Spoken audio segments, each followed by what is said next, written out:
Il existe beaucoup de légendes autour de cette histoire, mais celle-ci, c'est la vraie.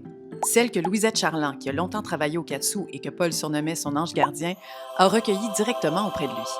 Quand Paul Bussonneau achète avec l'aide de ses amis l'immeuble du futur théâtre de Katsu, le rêve est immense, mais la réalité, elle, est brutale.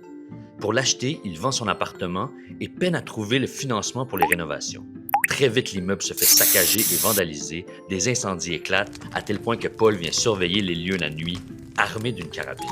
Et comme si ça ne suffisait pas, la ville envoie un avis officiel, un ultimatum. Si les rénovations nécessaires ne sont pas faites rapidement, l'immeuble sera démoli à vos frais. Épuisé et déprimé, il se rend à son restaurant de prédilection, mais mange à peine.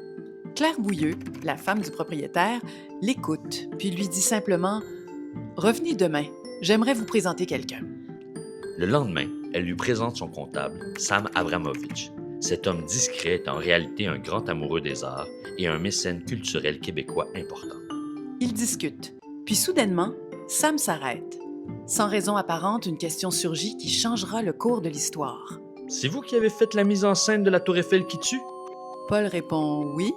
Sam le fixe un moment, puis il dit simplement « Paul, vous allez l'avoir, votre théâtre. » Et ce n'est pas une promesse en l'air, c'est un acte de foi.